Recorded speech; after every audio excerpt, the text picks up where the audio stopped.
Hello friends. So now we are at the nakshatra called Hasta. मैंने last time आपको बताया था, last time also I told you हस्ता is a नक्षत्र, okay, which falls into the sign जो कि the sign called Virgo, यानी कि हिंदी में से कहते हैं कन्या राशि। कन्या राशि में जो नक्षत्र पड़ता है हस्ता, I am talking about it, मैं उसके बारे में बात आपसे कर रहा हूं। इससे पहले कि मैं आपको बोर्ड पे ले जाऊं और उसके बारे में बातचीत करूं, थोड़ा सा मैं आपको हस्ता नक्षत्र और हस्ता नक्षत्र में पैदा हुए लोगों के बारे में बता देता हूं। What are the important things that it is.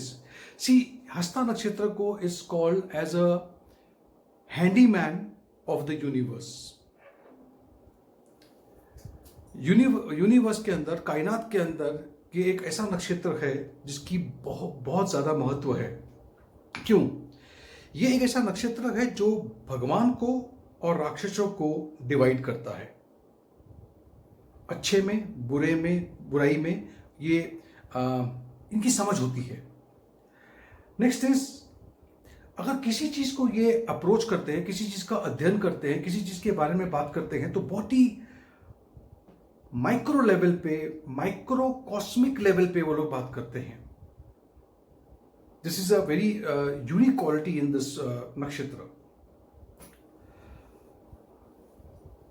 इस नक्षत्र में पैदा हुए लोगों की का एक और प्रॉब्लम भी है कि उनकी जितनी भी मेहनत है, जितनी भी एफर्ट्स है, जितने भी वो कोई चीज में डिवोशन से, डेडिकेशन से काम करते हैं, उनके आसपास के लोग, चाहे वो फैमिली मेंबर हो या फिर दोस्त हो या कोई और, वो उनको उतना एप्रिसिएशन कभी नहीं मिलता। यानी कि जितनी उन्होंने मेहनत की है उसका एप्रिसिएशन अधिकांश, ज्यादातर।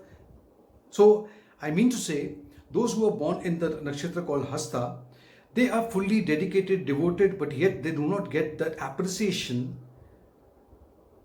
what they actually deserve.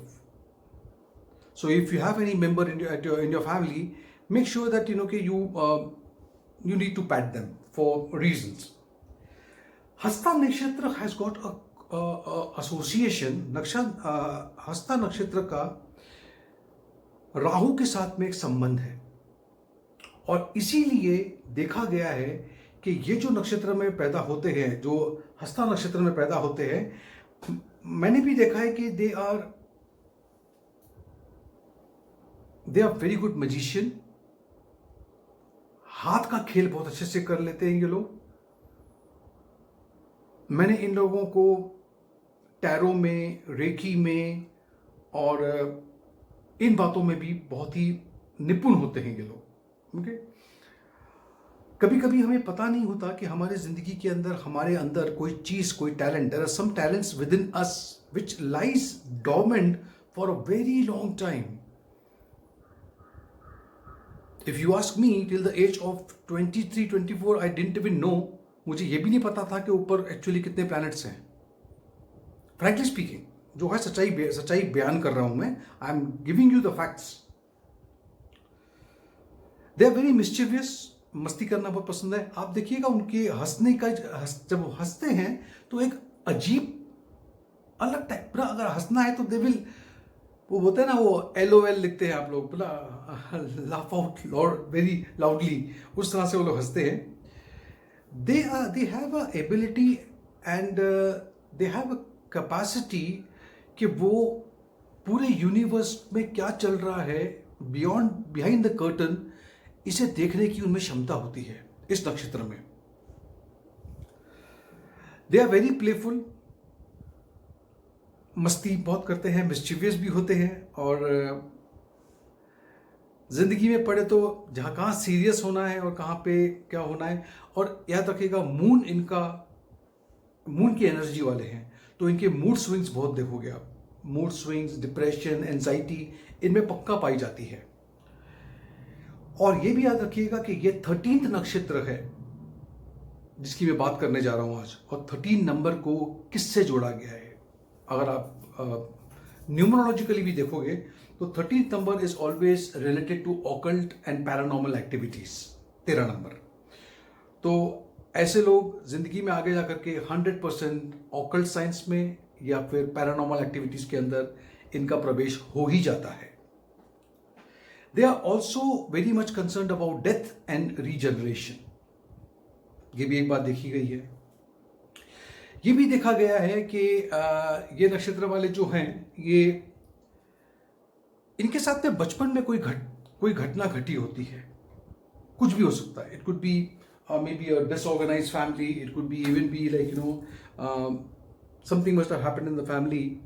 ये इन पे एक बहुत गहरा प्रभाव डालती है। They may not come out and tell you openly, but ये अंदर ही अंदर ये चीज इनको खाती जाती है। और वो चीज जैसे ही ये बड़े होते हैं, उस चीज के साथ में अपने आप को कोरिलेट कर लेते हैं।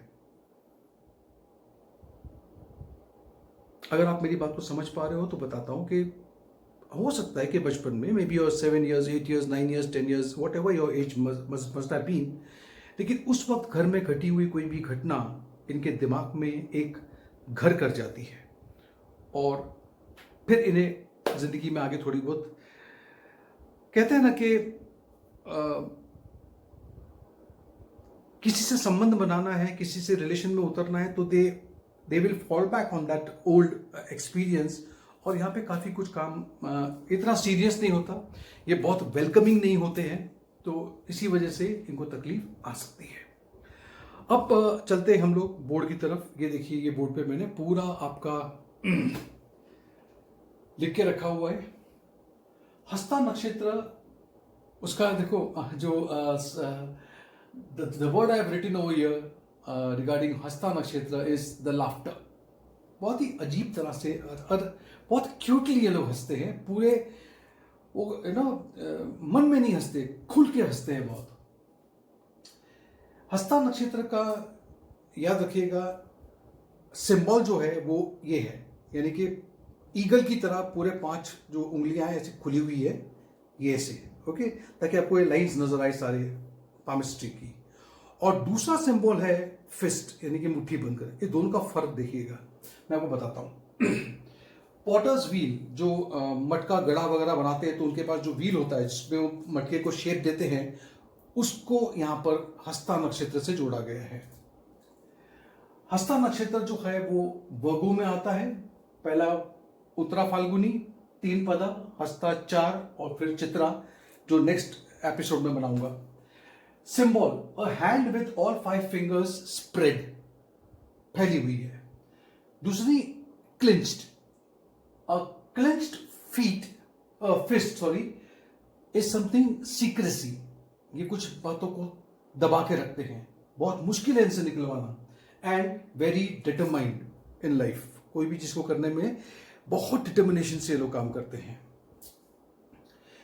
जो देवता या जो डेटी इनसे जुड़े हुए हैं वो है Savitr. He is a god of who gives life, जीवन, जीवा कार का है वो। The first rays of the rising sun, सुबह की जो पहली किरण सूर्य उदय के साथ होती है, उसी को कहा गया है। Savitr has a very jovial, light hearted, बहुत जोवियल है, बहुत लाइट हार्टेड है। लाफिंग जेस्चर हमेशा रहता है। देखो, हंसी को लेकर के घड़ी घड़ी ये बातें कही गई है। Associated with skill of hand, कोई भी चीज, कोई भी कला हाथ की जो होती है, जिसमें हम हाथ उपयोग करते हैं, उस कला से ये लोग कहीं ना कहीं जुड़े रहते हैं। कुछ भी हो सकता है, हाथ से हम बहुत से कार्य करते हैं। और अगर ये फर्स्ट पदा में पैदा हुए हो, यानी कि एरीज आपका नवंशा बनेगा, मंगल आपका लॉर्ड बनेगा, तो एबंडेंट एनर्जी, बहुत ज्यादा एनर्जी होती है इनके अंदर।